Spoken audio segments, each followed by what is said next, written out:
Deal costs. What are the costs associated with a fix and flip project? So I kind of want to take a step back and say, okay, now you need to understand all the costs associated. It's not just your down payment, right? There's a lot of fees that go into this, and it's good to. Now, the underwriting spreadsheet is going to have all this for you, but I just like you guys to know what these costs are, so you speak the lingo, you can talk, and you're talking to your investors, you're sophisticated, you know every aspect that goes into it. So cash to close, this is the total amount of money you need to bring to the closing table to finalize the transaction. So we had talked about loan to cost, 70 to 90%. There's another rule of thumb here you can use. Down payment, 15 to 25% of the purchase price. Generally, it might be lower, it might be higher. This is kind of your range that you're going to be in more times than not. Closing costs, at least 2% of the purchase.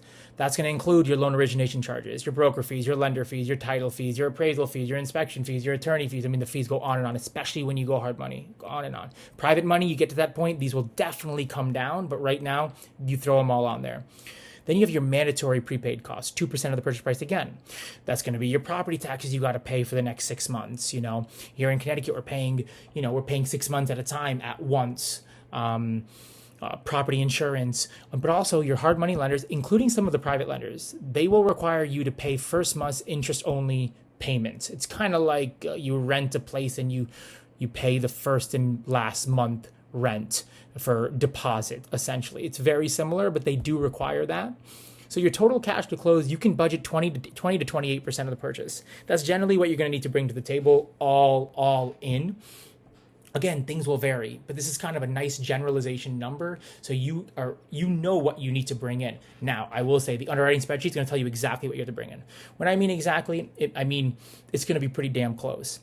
It's all going to be based on the inputs you put in. So if it's off, it means, more times than not, there was an input that was inputted incorrectly. But generally speaking, 28%. Then the other costs. Okay, so you have ongoing costs as well, right? So, okay, cash to close, great.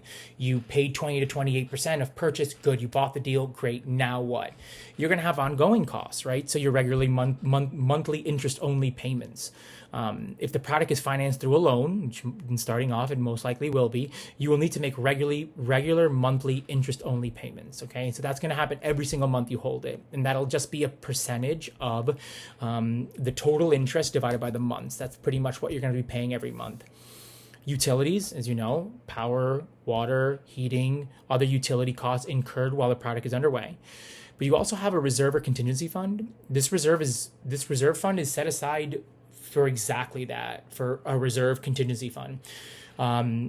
Usually speaking, the way we're coming up with that is we're saying it's going to cover unexpected rehab costs that are incurred during the project. So you should budget 10 to 15% of the total allotted rehab budget for just this contingency fund. And then finally, your other costs. So interestingly enough, the way this goes, right, is the lenders, they're going to credit you for the costs you incur for the rehab up to a certain number that you've already negotiated with them. But you have to make the first payment to the contractor.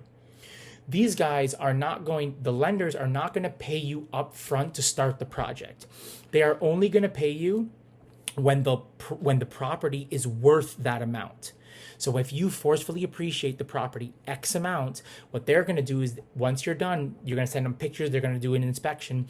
They are going to give you that money because now you've proven that the property is now worth that amount. It's not the other way around. So while most lenders offer 100% financing or close to it for your rehab product, they will require you to start making updates before they release funds back over to you. This means you will have to cover upfront payments for your contractor to start demo.